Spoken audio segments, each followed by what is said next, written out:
अच्छा, एकादशी कैसे होता है? एकादशी जिस दिन की जाती है, एक तो फलाहार होता है और भगवान का भजन करना चाहिए, भगवान का कीर्तन करना चाहिए, और रात में जग करके भी भगवान का कीर्तन करना चाहिए। लेकिन एक एकादशी लोग करते हैं, कौन सा? निर्जला। आप लोग करते हो? नहीं करते। जो लोग एकादशी निर्जला एकादशी करेंगे ना, कहेंगे का कर बोला आज हमरा सुतेल दे, कोई बोली है नहीं हमरा से। ये सोने के लिए एकादशी किया था, एकादशी कर रहे थे निर्जला और जाकर दिन भर सोए हैं। क्या फायदा एकादशी करेंगे साहब? अरे तुमने सिर्फ पेट का ही व्रत नहीं होना चाहिए, व्रत पेट का नहीं होना चाहिए, व्रत तो पूरे इंद्रियों का होना चाहिए। सिर्फ पेट को भोजन न दो और बाकी सब इंद्रियां अपना अपना मस्त रहे, वो ठीक नहीं है ना। व्रत का मतलब क्या होता है? आप लोग सुनते हो ना, व्रत। एकादशी क्या है? व्रत है। अब व्रत का मतलब क्या होता है? व्रत का अर्थ क्या होता है?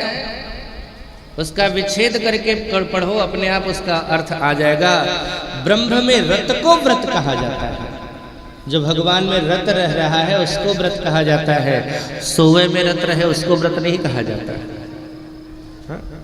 एकादशी किए हो और सोए हो, एकादशी किए हो और घूम रहे हो, एकादशी किए हो और पता नहीं क्या क्या कर रहे हो, एकादशी किए हैं, पेट को भोजन नहीं देना है, लेकिन दूसरे के गरिया गरिया कान खूब गर्म करते रहना है।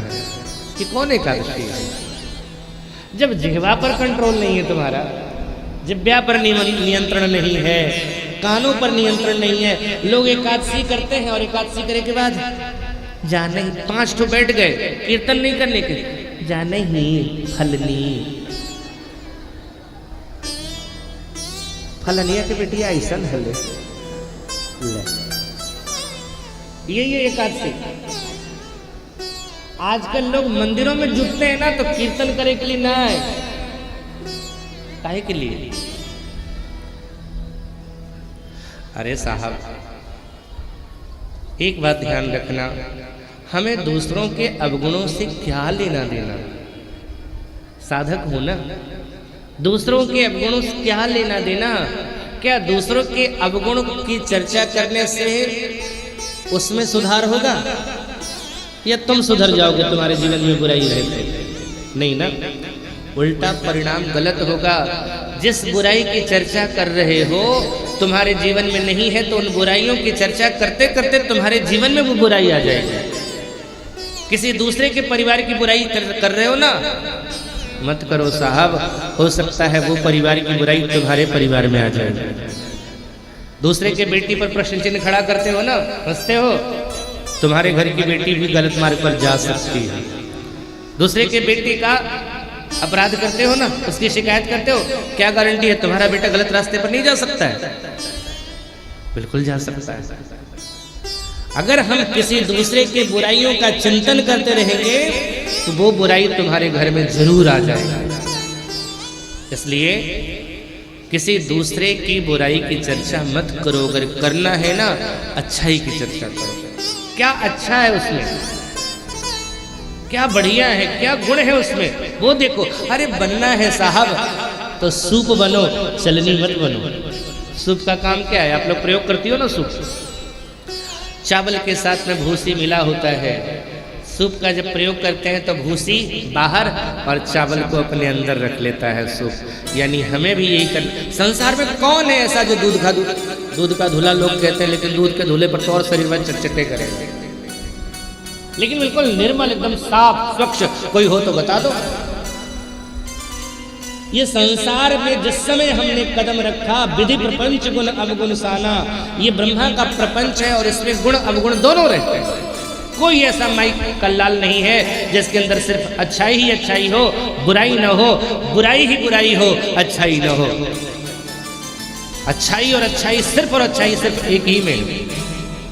ध्यान देना, जिसमें बुराई ज्यादा अच्छाई कम, वो जीवात्मा साधारण मनुष्य। जिसमें बुराई ज्यादा अच्छाई कम, वो जीवात्मा जिसमें अच्छाई ज्यादा बुराई कम वो महात्मा, और जिसमें सिर्फ अच्छाई ही अच्छाई वही तो है परमात्मा साहब, कोई और नहीं है वो।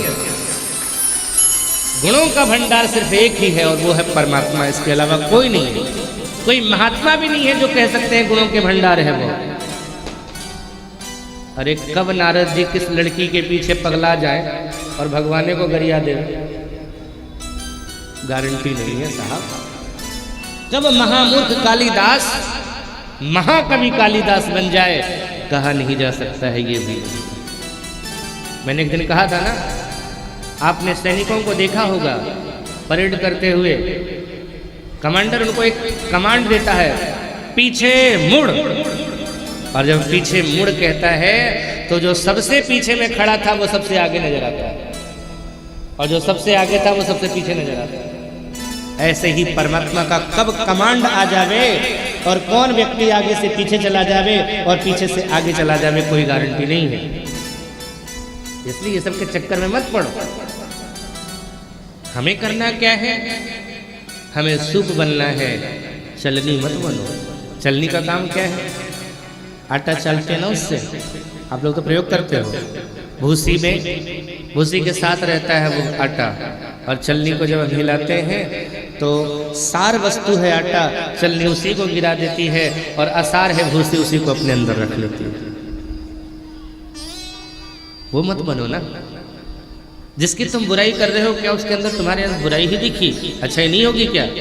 एक बात का ध्यान देना, जो जैसा है उसको वैसा ही दूसरा सामने वाला दिखता है, इतना ध्यान रखना। अगर खुद बुरा है ना तभी दूसरे की बुराई दिखती है। अगर तुम अच्छे हो तो तुम्हें दूसरों की बुराई दिखेगी ही नहीं, उसमें दिखेगा तो सिर्फ अच्छाई ही अच्छाई दिखेगी। अगर तुम्हें किसी की बुराई दिख रही है इसका मतलब तुम खुद बुरे हो, तभी तुम्हें बुराई दिख रही है। एक संत कहते थे, बुरा जो देखन मैं चला तो बुरा न मिल्या कोई, और जो मन देखा आपना तो मुझसे बुरा न कोई। इसलिए विशेष करके जब धर्म से जुड़ो ना तो निंदा, शिकायत, चुगली, गुस्सा ये वो नहीं होना चाहिए। एकदम खास भोजन चाप निद्रा भी नहीं होना चाहिए कि कर रहे हैं एकादशी, एकदम दिन रात दोनों सुतल। नंद बाबा ने एकादशी करी है, और एकादशी मैं चर्चा कर रहा था निराहार फलाहार। अब फलहारों न रह सके तब तो आहार करके भी एकादशी होती है, आधा पुण्य मिल जाएगा, लेकिन चावल मत खा। एक बार पाप पुरुष, पाप जो है ना भगवान के पास पहुंचा। एकादशी के दिन बहुत व्याकुल होता था वो, कहीं भी जाता था हरि कीर्तन हरि नाम हो रहा है, तो परेशान हो गया कि कहाँ रहे। भगवान बोले एकादशी के दिन अगर रहना हो तो चावल में रह जाओ। तो चावल जो एकादशी के दिन खाते हैं वो पापों को खा रहे हैं, और एक संत तो यहाँ तक कहते हैं पाप नहीं बल्कि कीड़ा खा रहे हैं। वो जितना चावल है ना उस दिन एकादशी के दिन सब पिल्लू रहता है। पिल्लू समझते हो ना, पिल्लू ऐसे ऐसे ऐसे ऐसे चलता है, वही पिल्लू। तो एकादशी के दिन चावल खाना मतलब पिल्लू खाना,